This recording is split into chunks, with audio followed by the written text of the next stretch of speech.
Welcome to the Second Bite podcast, where we talk with top entrepreneurs and CEOs about creating valuable companies through creative transactions. Now, let's get started with the show.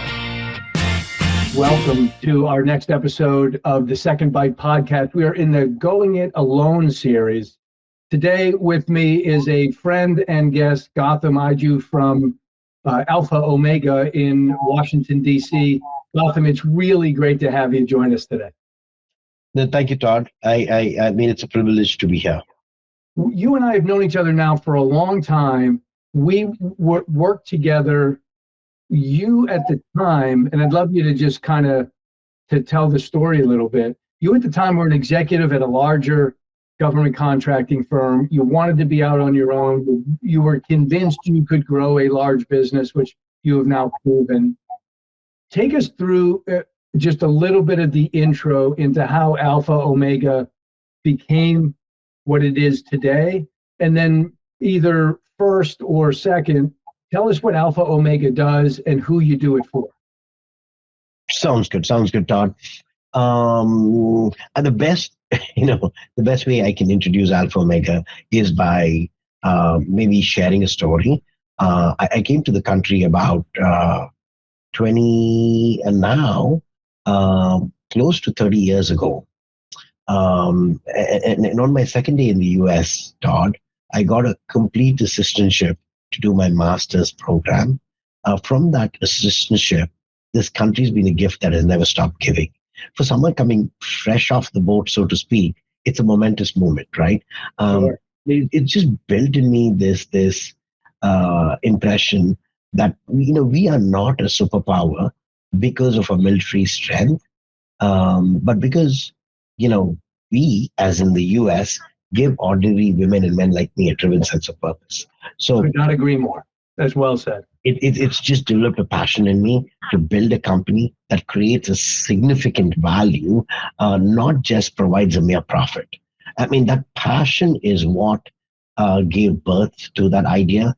And I've just taken it forward. I recall we met in, can you believe it now? August of 2014. I was just looking at an old email where we were trying to connect to meet at the Galleria in the Starbucks. Yes. So when we kind of met, and so just to kind of share a little more, generally when you don't have deep pockets, right, and and you're trying to build a business in an ethical way, you're looking at the instruments that are available by the U.S. government that you could use. That you could use. And so we came across the 7A loan. I don't know if you recall our first conversation, but we structured this 7A loan to buy a target that fits into what you wanted Alpha Omega to become. And that company was mission critical, correct? Trusted Mission Solutions. Trusted Mission Solutions. And if I remember, yeah. I'm so sorry to interrupt, but in the background, and I'm sure that's not a background, you can see the Alpha Omega buys. Yes, you can. I very proudly keep it on my desk. I certainly do. And the thing that makes me proudest of that, one of the things, is our existing relationship. But that business, when we bought it, I think was about 12 million of revenue. Is that right? Correct. Yeah, it's 12 million of revenue. And that's at the end of 2014. Now, at the end of 2022, 8 years later, Alpha Omega is how big? So what happened, if you recall, Todd, the sale or the negotiation of Alpha Omega took 2 years. August of 2016, we were a few hundred thousand in revenue per year. The acquisition culminated, yes, it was 12 million at acquisition, September 16th, 2016. So in a little over 6 years, last month, we closed at 138 million per year in revenue. It's been we've been fortunate to have had significant growth it was made possible by that platform or the acquisition. If you recall, we didn't really, have to pay anything out of our pocket, but it was definitely based entirely on debt that provided us the platform. The rest was by people who were on the bus. Yeah, Uh, and so let me just comment on that because it was very, very clearly a moment in time that neither of us forecasted but recognized, where you were able to get a great combination of owner financing, 8A government loan, a very little bit of equity.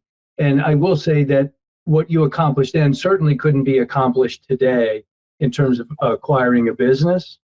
And then you used that foundation over the next several years to win. Because talk a little bit about what Alpha Omega provides service wise and who you provide that to. Absolutely. So, the two quick things, the name Alpha Omega, right? It comes from the first and the last letter of the Greek alphabet, signifies beginning to end, a complete end to end solution. So that's where it comes from. If you really look at our logo, it's again combination of Alpha and Omega, where I mean the Symbols. first and the last letter of the Greek alphabet, but it also resembles a keyhole.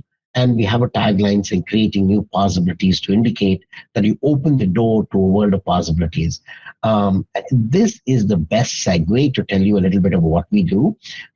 We work with, I mean, the mission of Alpha Omega is to ensure the US government continues its global leadership. Now, to live up to our mission, it's very important for us to be focused on the customers we work with. Unlike most small businesses, we do not have the luxury because of our mission. If you're passionate about a mission, you just don't go after opportunistic work. You select a customer. You will remember this, Todd, better than anybody else. When we acquired Trust and Mission Solutions, we were in a set of customers that did not align with the mission of Alpha Omega. And so we use that capabilities to transition into a finite set of customers. We have four customers, and we seldom go after work outside these customers, and these customers help in supporting the mission of Alpha Omega. Now within, I mean, the customers are Department of State, DHS, Agriculture, and NOAA, mainly because a state deals with diplomacy, DHS deals with homeland security, um, agriculture with food, and NOAA, believe it or not, is the main agency that helps combat climate change. So um, they, I mean, and so they align very well with our mission to ensure the U.S. government continues its uh, global leadership. Now, getting into the details of digital transformation, so a lot of what we do is not necessarily modernizing IT. We use technology to enable a customer's mission. Four distinct capabilities we have. DevSecOps, excuse me for a second, I keep getting a phone call. Um, DevSecOps, cloud engineering, AI, ML, and platform automation, cybersecurity, and design and product management. So, and we seldom go after work that is outside these four areas, and these four areas have grown tremendously. So our customers look at us not only as someone who's proficient with IT, but also as a company that really understands the mission. And the way we accomplish that is we hire career federal employees that are recently retired. So they join us not to open doors and introductions to the government, but so they can help us understand the mission of the agency and the intricacies. So you build solutions that are more entangled and we have better customer intimacy. And Gotham, there's you're in Washington, D.C., where I am. There's a lot of government contractors here in town. There are not a lot that have created the revenue growth that you have over a relatively short period of time. If you had to point to one or two reasons for that, what would that be? So the first thing that I really tell everybody is the revenue growth has nothing to do with me, Todd. And the reason I say that is to highlight the main factor that led to the revenue growth. It has everything to do with my leadership team, their teams, and the people that support those teams. If there is anything I help with, it's to bring the right people on the bus. And sometimes, unfortunately, get the wrong people off the bus. Hope that answered that question. Well, that's the true job of the CEO, right? Is that. Now, the other thing that's helped your growth some is you've done a couple of smaller but yet strategic acquisitions. Right. Can you talk about those? Absolutely. These are, I mean, the most important thing I feel for any entrepreneur that gets into the federal contracting space, right, is to challenge themselves to build a strategic path into the future, right? In business school, they call it a big, hairy, audacious goal. Sometimes people call it a vision, sometimes people call it a pie in the sky. Todd, the first thing we did was create timelines and milestones we wanted to reach, and those milestones, we want to be $1 billion by August 8th, 2030. And August 8th is because it's when Alpha Omega was formed.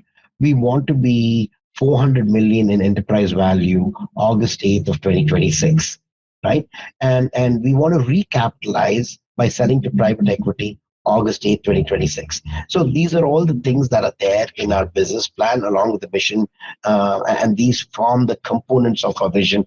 I'm just giving you small snippets. And in the context of the podcast language, you would expect you'll do a transaction with a private equity group, let's say in 26, and then you and the team will stay on hopefully for a larger second bite years, 4, 5, 6 years later. Absolutely. So therefore, it's very important for us to build a relationship with the private equity now. And then that's what we're working on. So the idea is to kind of recapitalize, bring in private equity, along with, we have not taken distribution since our inception because we're trying to build something that has a bigger purpose. And so in addition to the equity financing we can provide personally, we'll recapitalize using private equity and use that for a series of transactions before our ultimate sale. Now, getting to that point, we have a defined path. But to answer your question about the previous acquisitions, because we developed these clear milestones, right? And you're going in a defined path, digital transformation in a certain set of customers, you want to sometimes buy the capabilities from companies that are at the forefront of certain technologies that we feel are very beneficial for the customer.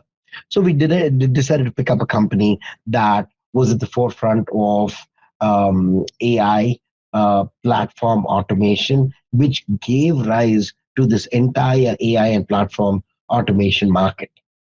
And then we also planned and bought equity into the Prodigies, where we created an SBM Mentor-Prodigy relationship. And let me talk a little more about it.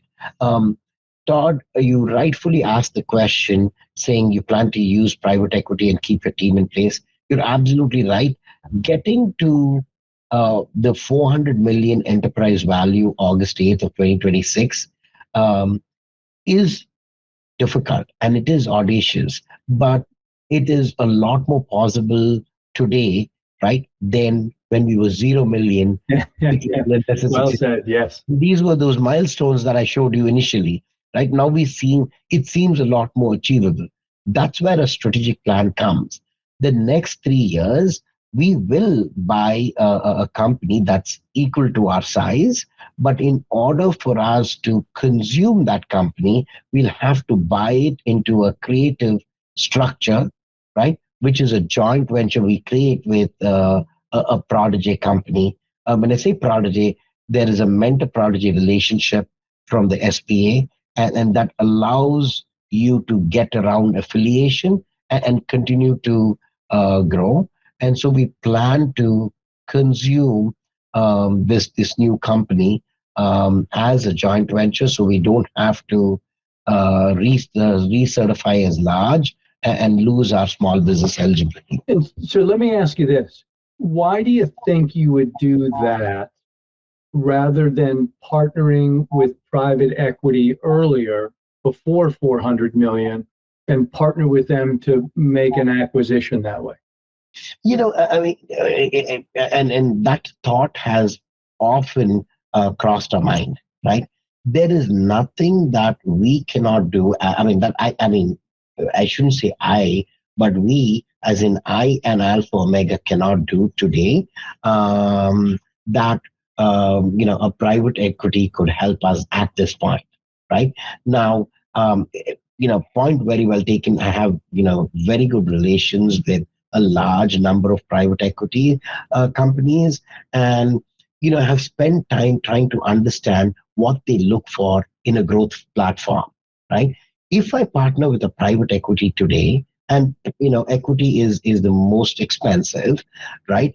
I'm creating a timeline for myself of getting for the next 3 to 5 years, and then maybe there may be a certain size that I could get to, but I surely would not reach the $1 billion that I envision. You know what I'm saying? And because I'm in this business to build a company that provides a significant value, although revenue is not an indicator of significant value, it's one of the indicators that explains, a company that is a few $1 billion makes a bigger impact than a company that is a few, A few 30. million, sure. Yeah. And that was the analogy behind. We absolutely want to, partner with the private equity, but the value they can provide us today of money, we are cash rich, right? We haven't taken a distribution. We have tens of millions in cash in the company that we are keeping for the next acquisition. There's a bank that is there are 4 to 5 banks that have given us term sheets indicating financing. Again, lessons that someone taught me 6.5 years ago. And if you see who it is taught, it was you. Yeah.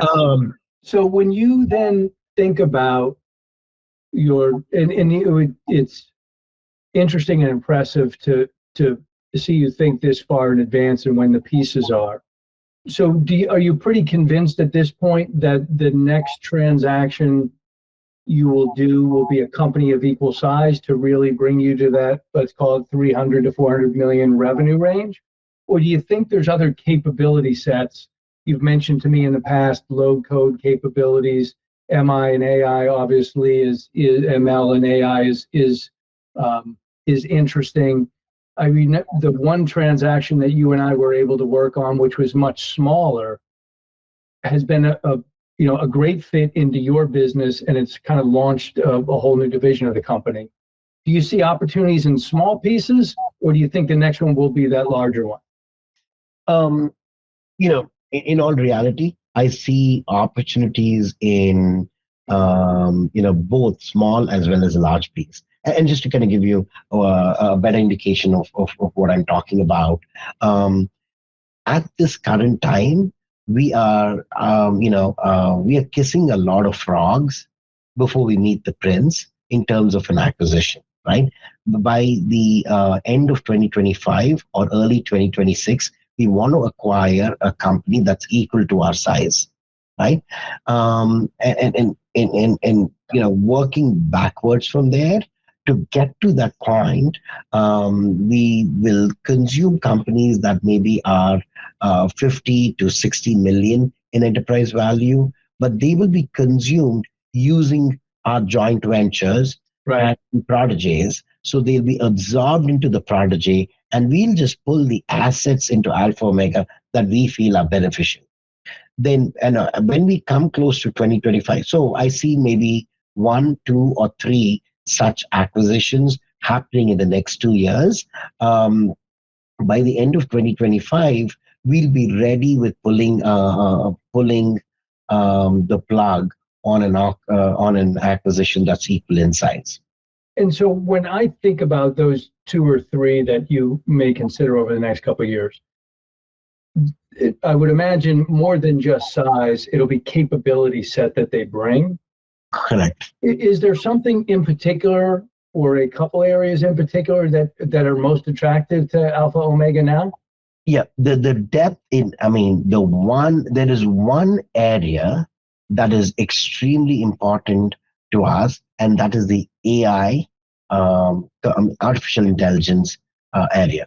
It's artificial intelligence is like similar to our IT, is a broad space, and the impact it will have in every industry will be groundbreaking.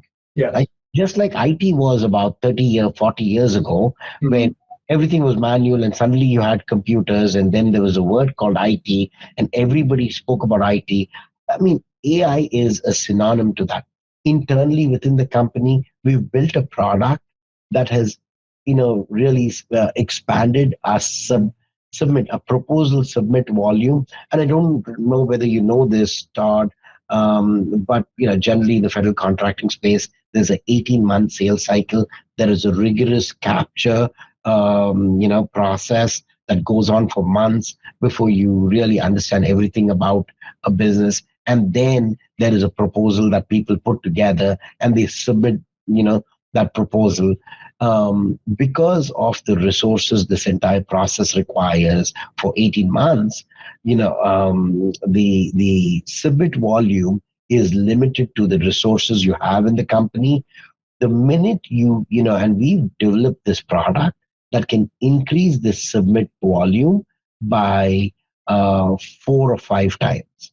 Wow. And it's an extension of the bot. Todd, you remember the SBA's PPP loan, the 311 billion and 341 billion in round one and round two. That money were really went through the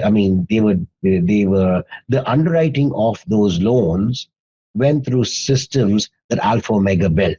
The way we increased or we met that challenge, if you recall in my previous rodeo, QSSI, I was involved with the healthcare.gov hiccup. We used all those learned today, or a few years ago in the PPP loan, and we really used bots, or short for robots, bots that automated the underwriting of this loan on the government side.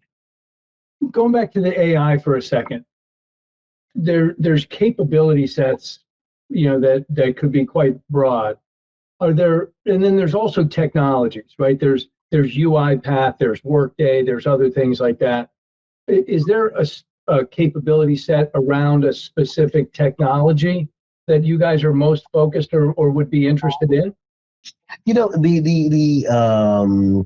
There's something called generative AI, right? So of course, you surely would have heard about ChatGPT daily, Sure. and so on and so forth, right? Now, the most common denominator for these AI products is the generative artificial intelligence that runs behind these AI these AI tools, right? Whether it's with content, audio, code, so many other applications. That our focus is on, getting to the generative AI side of things. Got it. And is there any specific technology that supports that? Commercial technology that the government's using? Right now, the use of AI in the government is very limited. Everybody's talking about AI, but everybody is a little nervous. Um, um, a little nervous to kind of use AI, and a lot of the AI that is mostly predictive AI, where if at all, right, where it looks over existing data and makes predictions. But I think the progress will be, or the disruptions will be on the generative AI side, where new content is generated based on learning platforms. So even the robotics process automation is based on predictive AI, while generative AI is creating new content and creating new images and new pieces of work based on what AI has learned. And then let me just a couple more questions to wrap up. I think it would be interesting as an entrepreneur, you have met and spoken with and looked at a lot of different private equity groups. Right. For somebody that's thinking about that, a fellow entrepreneur that's thinking about private equity, is there anything at this stage that you've learned that you think is beneficial as people consider private equity as their acquirer or as their new partner? Absolutely, Todd. It's a great question. Um, Private equity is going to be your partner, right? And this private equity and an entrepreneur relationship is a relationship very similar to a marriage. And you really should date before you get married. And I've kind of started that dating period. And when you meet the different private equity companies, you build a relationship over a period of time, and the things that you want to look at is an alignment with your mission, the alignment with your culture, the alignment with that are the three key things: alignment with the mission, culture, and vision. I feel are the most important in selecting the right PE. And I'll give you an example, right? And I shared a little bit about my story and the mission of Alpha Omega. Sometimes you may not find private equity that's really concerned or passionate about an end purpose, and they may be only concerned or passionate about, hey, just having a higher dollar sign at the end of a sale. And usually that does not match with our value system. And although we could continue meeting them, we probably would not use them to get on to the next level. And how do you, and this is probably why the dating process is so valuable, but most people, private equity, like anyone else, would tell you what they think you want to hear.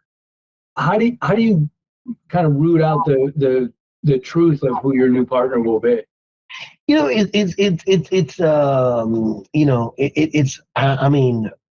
It's spending time thinking of the questions you want to ask.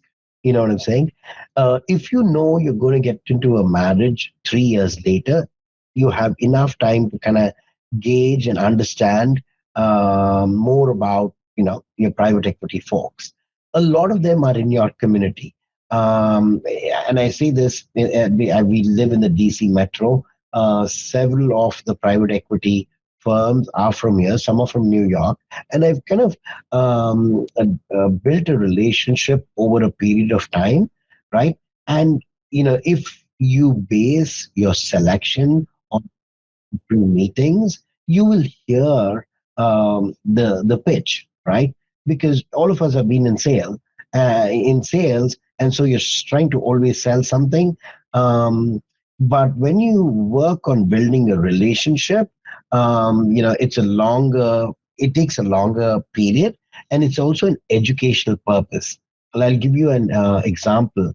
Whether it's Sagewind, Blue Delta, Bluestone, and some of them are larger. I mean, some of them look at larger companies as well.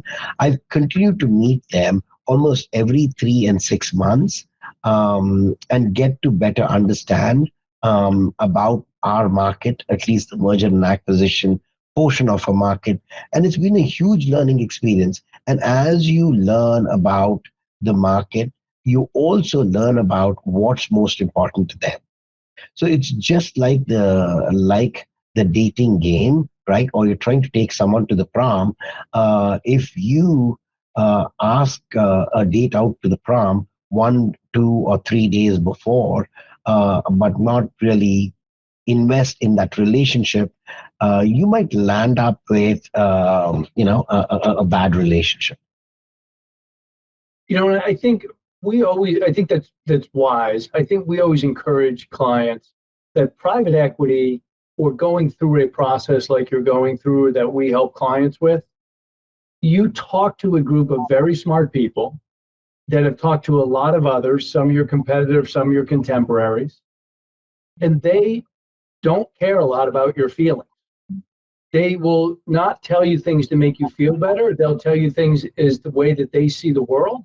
They Right. don't like the fact that you're doing too much of this and you're not doing enough of the other and you should be more of this. And if you're going to work hard, as you've described over the next 2 or 3 years, it would be really helpful to know exactly what the market is going to value most. Yep. So that you can decide if it's important for you to focus on those areas to maximize the overall value of the business. The other thing I tell clients a lot, and it's really, really true. As you know, when we put decks together, and we don't do this, but a lot of private equity guys, they see decks all the time. And revenues go like this, right? There's a big hockey stick, profitable, and everything else. There's an enormous difference from seeing that historically than talking to somebody like you that says, this is what we're going to do in 23 and 24. And then come back and visit them and say, wow, these guys really did what they said. Because not a lot of guys do that, right? So nurturing those relationships not only gives you a better feel for who your partner will be, it also gives that partner a better feel for your true capability to deliver on promises made, right? From an economic standpoint. Absolutely. Absolutely. Thank you for the kind words. Well, I will say this, Gautam, for me, it's been a thrill and gratifying to watch the success that you have had. Now that listeners have had the chance to get a peek inside Alpha Omega, it'll be great to watch. We'll certainly have to have you back on as we look back on your history over the next couple of years. For anyone listening that wants to get in touch, Gautam, with you, your contact information will be in the show notes at secondbitepodcast.com. And you can also find Gautam and Alpha Omega on LinkedIn. It has been a treat having you, Gautam. Thanks for sharing so much and continued success going forward. Thank you, Todd, for having me. I really appreciate it. Thanks for listening to the Second Bite Podcast. We'll see you again next time, and be sure to click subscribe to get future episodes.